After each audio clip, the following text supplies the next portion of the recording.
Today it's time for a professional match of StarCraft 2, and what I've got for you is a top-level game of Terran versus Zerg. Spawning here in the bottom right-hand corner of Thunderbird and playing with the blue SCVs. From South Korea, we have my personal favorite Terran player to watch. We're looking inside of the main base of Gumiho. And his opponent in the opposite corner, with the red Zerg drones from Italy, we have none other than Raynor. Now, as you guys know, I'm also a massive fanboy of Raynor, so this is gonna be an awesome game nonetheless. Now, generally speaking, right, I try and spread out the different matchups that I upload a little bit. So usually I try and not upload 2 Zerg versus Terrans in a row. Now, my most recent upload was an amazing game of TVZ as well, between Cero and Time. Now, if this game, which was also much recommended to me, that was recently played at a premiere event, if this game even like remotely lives up to the hype, we should be in for a treat. So let's figure out what it is all about. Now, a little bit of a cheeky opener right here from Gumiho. He decides to go for that command center on the low ground. Now, while it's very common for Zerg players to go for that hatchery first, I mean, even if when you finish up the barracks, right, you can only make 1 Marine or maybe 1 Reaper at a time. For Zerg, obviously, once the spawning pool finishes, you can start mass-producing units right from the get-go. For Terran, that's a little bit of a greedy start here, but generally speaking, I mean, Raynor doesn't really strike me as the kind of guy who goes for a lot of spawning pool first. I mean, obviously, if he did go for a spawning pool first at this point, I mean, the Zerglings would already be running across the map. That would be an absolute disaster, but usually, right, on a map this large, it's not very common. I mean, the map is really not even that big. It's just these mineral patches here in the center, right? Your units have to go all the way around. Once these mineral patches are mined out a little while later into the game, the attack path becomes quite a little bit shorter. But let's figure out what it's all about. I love this positioning here, actually, as well, on these overlords. Look at that mini-map vision here for Raynor. Really trying to figure out if there's any kind of proxy barracks going up. But nope, it's the exact opposite. It's gonna be that command center first. Now, right now, Gumiho knows as well exactly how safe he is. He sees that it's going to be that hatchery on the low ground as the very first structure here as well for Zerg. 4 Zerglings are coming out. 2 Queens are coming up as well. And while 1 drone was ready to go ahead and plant down that 3rd hatchery, that's not going to happen. He's not actually showing it right now, just in case there's going to be maybe like a bunker or like an engineering bay going up right here, just to delay that expansion even further. Right now, though, with the Zerglings here available, there we go. The hatchery should be able to go up unharmed. Now, one of the things that I really like about Gumiho's playstyle is that he isn't afraid to go for something odd. I think it was at Assembly, a most recent tournament in SC2 as well, where Raynor mentioned that he really doesn't like playing against Gumiho. He feels really good about his Zerg versus Terran in general, but he really doesn't like playing against Gumiho because he goes for really weird combinations of units, which is exactly the reason why I really enjoy watching Gumiho. I mean, for example, in like, say like the Zerg versus Protoss matchup, right? We see the same 4-5 minutes or so, pretty much every single game. In Terran versus Zerg, I mean, yeah, there's some variety when it comes to the early game structures. There's not too much right there when it comes to the different builds. But when it comes to the different units you decide to produce, right? There's tons of different options. So it's going to be that 1-1-1, which allows him to go for whatever he wants. I'm not entirely sure exactly on all of the timings. I have actually seen him go for like a variety of openers on this map. I've seen him go for a bunch of Battlecruisers. This map is really good for the Battlecruisers because there's this nice dead space right over here where you can basically send in your Battlecruisers for safety. And if Zerg decide to take their 3rd base over here, you can also pop into the main really easily. And yeah, look at that. Okay, I was gonna say, sometimes these builds are really, really nice to go for. I love this. So it's gonna be a fusion core extremely quickly right here for Gumiho. Alright, so he is planning indeed to go for that Battlecruiser play, I assume. I mean, he's already got a whole lot of gas coming up. A Battlecruiser here is 400, 300. And look at that, Raynor going for the Pneumatized Carapace really quickly, just because he knows he's going up right here against Gumiho.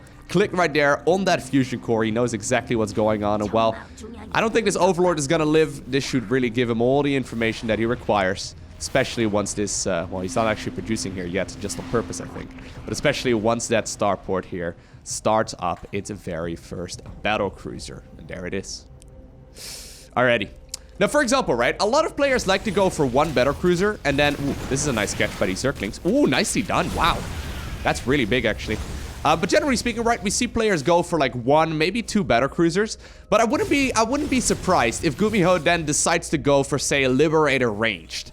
right, as a follow-up. I haven't seen that before, but he's the kind of guy that would do that, right? Would go a couple of Battlecruisers and then go for, like, Liberator range, which really requires the Zerg to have some sort of Spire army out, because otherwise you can't really shut down the... that's just an example, though. I mean, I don't know if he's going to go ahead and do so, but that's just an example of the kind of build that's very uncommon, but also the kind of build that Gumiho will like to go for.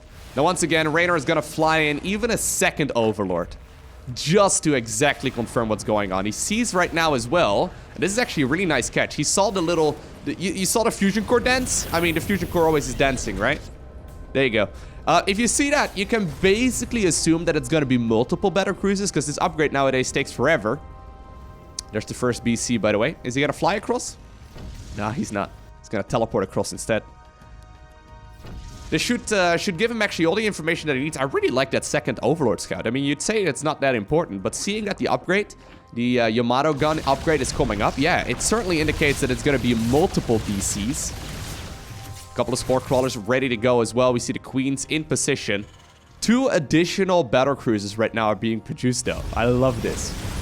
Man, remember, like, even like a year ago when seeing a Battlecruiser was just for the lulz? The only times we'd even ever see a Terran player go for any Battlecruisers was when they were significantly favored against the opponent they were going up against. Nowadays, though, this is a legitimate build order, which I really like. There you go. Yamato Cannon is done. It's gonna one-shot one of those queens perfectly, and it's gonna whittle away right here at that queen count. Now, here's the thing. A lot of Zerg players, when seeing only one Battlecruiser, or one Battlecruiser rather, would go for just maybe a couple of queens, a couple of Spore Crawlers, and that's it. If you go up against multiple Battlecruisers, however, I feel like the Spire is nearly mandatory. Hydras just don't cut it. I mean, these Battlecruiser missiles absolutely shred Hydralisk until you maybe get like a Carapace upgrade or something along those lines. But there we go. 2 more of the big boys do show up. Yamato guns immediately. Oh, man. The fact that they're one-shot queens is huge, right? Now, this 4th base, I don't see any Spore Crawlers over here. I've got a feeling that this base is going to be in a little bit of trouble. Now, 8 Corruptors are coming up. Really great scouting right there by Raynor. He's now actually sending the roaches across. Love that. One of the Battlecruisers also tactically jumped back just to intercept a couple of those roaches. And I think this should be something that he can deal with, right? But it may very well force these other BCs to go across too. 4th hatchery here does fall, but here are those Corruptors, and that means Gumiho has to retreat immediately. All right, Raynor actually mostly just pressuring there. I love that little roach move out, right? Really clever. All right, one of the Battlecruisers does fall. But that roach move out essentially forced one of those units to go across. Now, this did open up the front door right now. Those Battlecruisers on the retreat for those Hellions to move in. Luckily for Raynor, he did have a couple of units that were just spawning out of their cocoons. Maybe a couple of drones will go down, but I think 5 drones at this point in the game is very manageable at the exchange of a couple of those Hellions. Now, these Corruptors, they are on the prowl, okay? He needs to be careful. There's actually not that much anti-air. Right? I mean, he's gonna maybe go for, like, the Cyclone follow-up right now, but these Corruptors, they can pick up all of those Battlecruisers with ease, and as long as there's no missile turrets, he can actually go to town. Yeah, there you go. Oh my god, Caustic Spray. The sickest counter right here. They can continue Caustic Spraying in the air as well, though. Luckily for Gumiho, he did manage to get himself 2 more Yamato guns ready to go, but that might very well, I don't think so. Nah. I was gonna say, maybe it opens up the front door here as well for these roaches to try and push up that ramp and break it, but I see a couple of siege tanks sitting there in the back, no Ravagers. There's no way he's gonna break that, right? It's almost like this is what Gumiho wants. And you know what? This is such a Gumiho-esque thing to do, right? Even though the Battlecruisers on paper are technically countered, he's gonna continue producing more Battlecruisers. So sick. Alright, now Raynor is gonna follow this up right now with the Swarm Hosts. I was a little bit critical in that game that we casted, or that I casted recently between Time and Serral, where we also saw Serral going for a bunch of Swarm Hosts, even though he was sitting at like 80 workers or so. I guess this is not a bad idea then. Let's see how this is gonna play out here. I always find Swarm Hosts such a difficult unit to use, especially when you go up against, like, for example, Battlecruisers. I mean, they absolutely shut down those Locust with ease, since the Swarm Hosts can't hit up.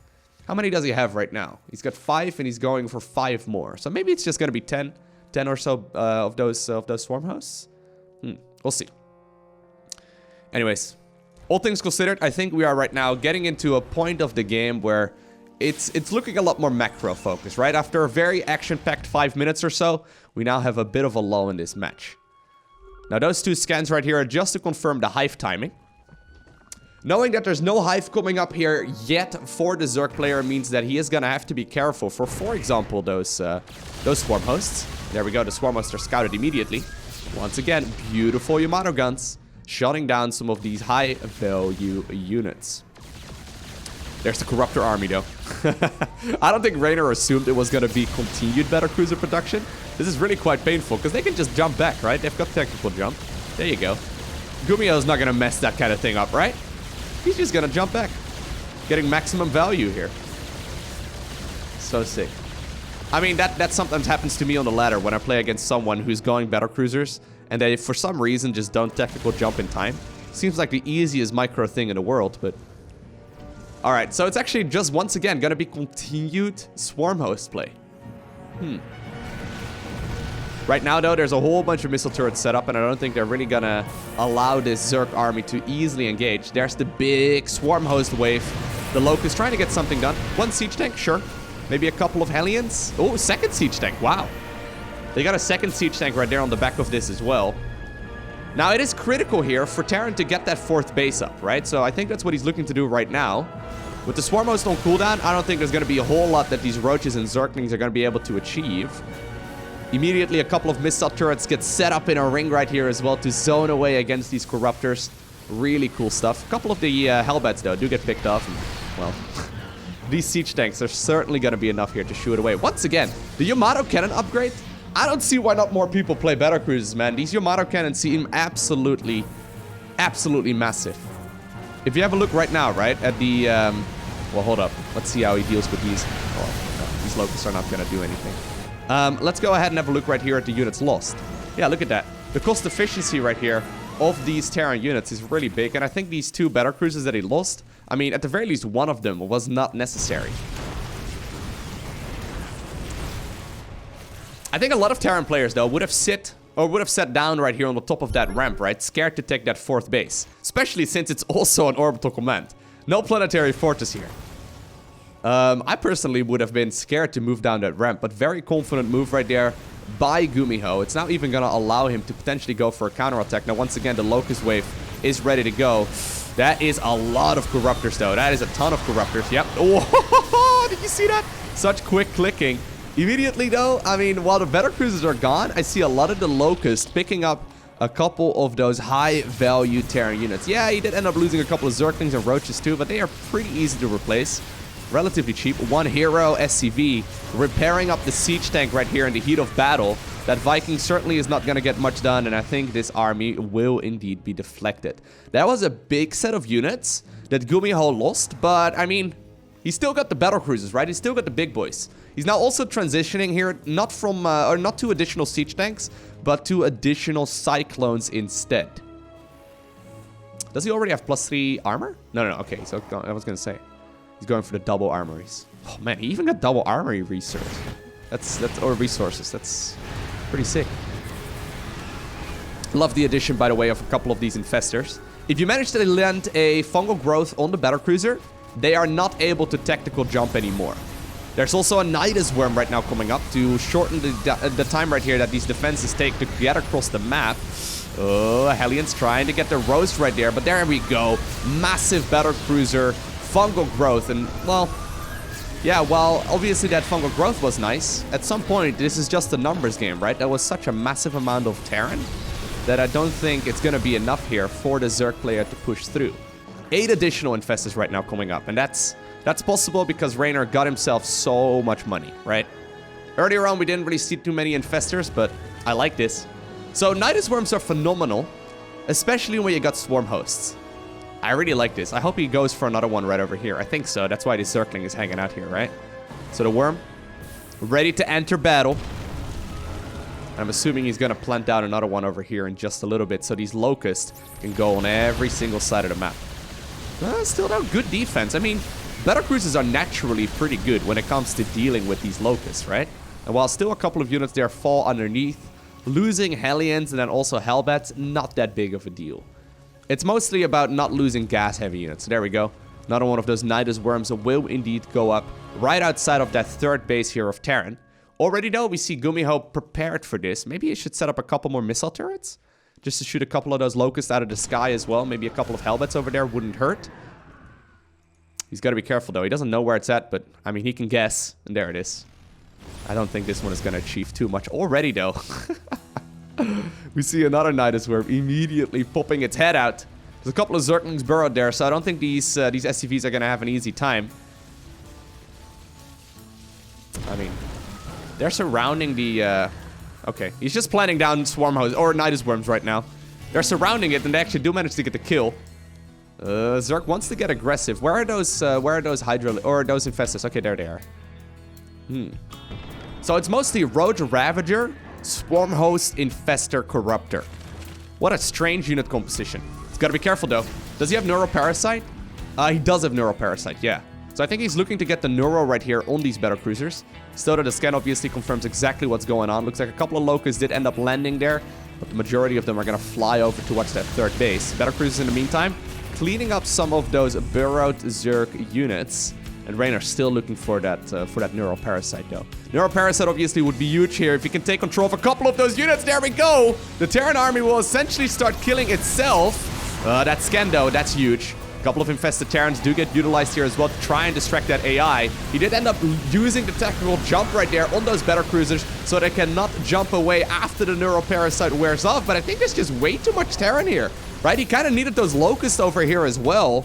Even though that fight looked phenomenal there for Zerg, I'm not entirely sure if that was that great. Once again, though, the Swarm Host activating their Locust over at the third base location. And while maybe this hatchery will go down, I've got a feeling this is going to get a lot of value. Ooh, SCVs pulled just barely in time. And you know what? Good response there once again by the Terran player, who's now looking to get aggressive. These Battlecruisers, all a little bit low in hit points. I wouldn't mind seeing a couple of SCVs with this army as well, just to repair up those big boys in the air, but 9 additional Infestors do end up spawning.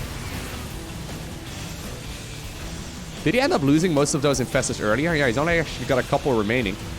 That's quite painful. Still, though, a very healthy amount of Corruptors. Siege tanks, sieged up a little bit too closely together. The corrosive balls do connect. Intense micro here from both players. And actually, you know what? I think Gumiho is smelling blood in the water right here. Very aggressive positioning. If he manages to cut off the Zerg reinforcements, right? And just pick them up when they spawn, that would be huge. So the Swarm Host, they have returned back home. I've got a feeling that that siege tank is not going to live for very long. Corruptors right now swooping it as well, trying to get the maximum value. And you know what? The Corruptor value right now is very noticeable. A whole bunch of additional ones do end up spawning here as well. Now, a bunch of those Battlecruisers just ended up using their tactical jump, so they're not going to be able to retreat back home very easily. Still, though, on the back of this, there's a lot of additional economy as well for Terran. He's securing bases left and right. Once again, we have the tactical recall coming out of... Or not the tactical recall. That's a Protoss ability, Loko. Don't go there. But no, the tactical jump does come off cooldown. Siege tanks, though, put in a very aggressive position. They managed to clean up another hatchery. Locust Wave once again activating, looking to see if they can catch some of those Terran units on the retreat. But it looks like the splits right here are going to be enough. Well, one of the Cyclones, maybe a couple of Hellbats go down, but the majority of the siege tanks still remain. Still, oh, this is huge! The Corruptors decided to fly across the map. They didn't really know exactly where the Battlecruisers were located, but he could make an educated guess, and he actually found them on the right-hand side at that newly acquired base, which, by the way, once again, is not a planetary fortress. Really quite surprised there's no planetaries. Now, that was huge, right? So much like the Zerg versus Protoss matchup. Ooh, that's actually pretty big too. Man, these players are microing so much. How did they even decide that he wanted to go for a little bit of Hellbat harass? Right over there. Anyways, much like the... nice catch once again, man. But much like the Zerg versus Protoss matchup, right? I've got a feeling Swarm Hosts are usually best if the Protoss army is below, say, 140, 150-ish supply. Right now, since the Terran army, I mean, obviously this is Zerg versus Terran, so it works a little bit differently, but right now that the Terran army has been reduced quite a bit as well, I've got a feeling that this value that the Swarm Hosts can provide can only go up, right? These Swarm Hosts, they have been worth their weight in gold. He's only got 11 right now. It's not even that many, but they have been getting a ton of value. Oh, I love that so much. Look at that. Oh, man. Poor Siege Tank killing its brother there. How many Nydus worms have we seen go up? I feel like he hasn't gotten too much value. Okay, it's 7 Nydus worms. I guess the idea behind the worms right now is mostly just to keep the Terran's APM up, right? And to make sure that this army doesn't go across. Because it's 50 minerals and 50 gas for a potential aggression. I don't even know if he was really planning to get all too aggressive with those worms. But it certainly has been quite helpful. A couple of Brute Lords right now up as well. Okay, so what do you think should be the transition right now for Gumiho? Because this Battle Mech army, I mean, I feel like it's really strong in the early to mid game. Right now that we are arriving at late game, oh my god. Right now that we are arriving at late game, I'm not sure how the Cyclone army is gonna fare. I feel like it's best if you manage to continuously reduce that Zerg army. Okay, and there we go. We see a little bit of harassment here over at the base. A couple of the drones do end up falling, but nothing too crazy. How many Battlecruisers remain? Only a single one. Look at this guy. He used to have a family, and now he's all by himself. The Lone Ranger. Ready to do a little bit of harass on the other side of the map. I wouldn't mind seeing like a switch towards Siege Tank, Thor, Cyclone, Hellion. Just like the vanilla mech kind of army. Right? I really feel like Thors are one of those underutilized units. They're really, really good. Especially against... Oh my god, massive fungal growth. Woo-hoo-hoo-hoo! You see that? I turned into Goofy there for a little bit. Woo-hoo-hoo! You see that? He was hiding his army right there behind that fog wall. How do you call those things? I don't know what you call them. But the Terran couldn't see across that. One burrowed roach there. Trying to sit really still so the Terran army doesn't find him. At the same time, we have the Battlecruiser on the other side of the map. Trying to get a little bit of harassment damage done. But that one is going to be brought back to safety. Oh my god. That one roach. So it's these burrowed units, by the way, that provide the vision here that Raynor's looking for. To continuously get those worms up. Pretty annoying, right? Like, I mean, it's not always those units. But there's like a couple of units spread across the map that just simply allow him the vision to get the worms going. Raynor, though, getting close to maxing out. I love this army here for Gumiho, but I'm not sure if it's going to be enough. Oh my god, it's certainly not an army that you want to take straight up fights with, right? I mean, those Brute Lords in the back, they will just simply shred this army, and then the Infestors can basically keep it in its place, prevent it from retreating easily. Important pullback right there from Gumiho. At the same time, the Swarm Host army, man, oh my god. Dude, I've been doubting these Swarm Host transitions versus mech, but I love the way it's being utilized. Right? So it's got about 30 or so army supply caught up in those Swarm Hosts. But then the mobility that the Nydus Worm provides is huge. It's continuously pinning back this Terran army. And as long as this big Zerg force can deal with the variety of Terran units that are out right now as well, it's actually not that big of a deal. Oh, tried to hit the fungal growth there. And also what are they called? The corrosive biles. Not going to happen here. That one Battlecruiser providing a lot of value. Once again, the Swarm Host ready to go. This is taxing the APM really, really badly. Can we have a look right here at the actions per minute? Oh my god. Yo, Raynor is known as a fast player, right? But he's been averaging near 10 actions a minute or a second. 600 actions a minute is 10 buttons a second. What the... This is one of those reasons why some of the top level players in StarCraft are so young. Right? So Raynor is 17 right now. He just turned 17 a couple weeks ago. Yeah. What do you say? Now, obviously, there's so much happening in this game as well. And obviously, there's also that very high repeat rate keyboard that a lot of the Zerg players like to play with. Is that Swarm Host body blocking? But man, StarCraft 2, it's such a beautiful game. I love this game so much. Seriously. I'm excited to see where this game is going to go in the future as well. Because skill level, I mean, every year, right? Every year that I watch StarCraft, I look at the game and I think, oh my god, there's no way this skill level is going to go up. But nope, year on year, the skill level is improving. Players are getting so ridiculously good. I mean, I've said it like a year ago or so, that we arrived at the point where I look at these games and I'm pretty good at the game myself. I mean, I'm half decent. I'm about, I don't know, top 1,000 or so world usually. This is the kind of skill level that I will never be able to emulate. It's just not gonna happen. Like, I'm not fast enough. Even though I like I'm usually about like 350, 400-ish APM, so I'm not bad, but I mean, I don't want to turn this into a humble brag because it probably sounds that way. I just really want to emphasize these guys are so stupid good. I don't even know how you would ever, like, learn how to play these kind of scenarios, right? Like, the amount of multitasking here is insane. Okay. So where are we gonna go from here? I gotta say, Raynor has been playing his heart out this match, right? Not a style I can imagine he's got a lot of practice against, but he dealt with this absolutely wonderfully. And right now, I feel like he's mostly just out multitasking the Terran, right? Always hitting at several different angles, always defending at home, always having these stupid infestors on the ground as well, ready to just simply fungal whatever comes across. Looks like these locusts right over here got themselves a command center, and I mean, yeah, he's just faster, right? He's just better at multitasking this game.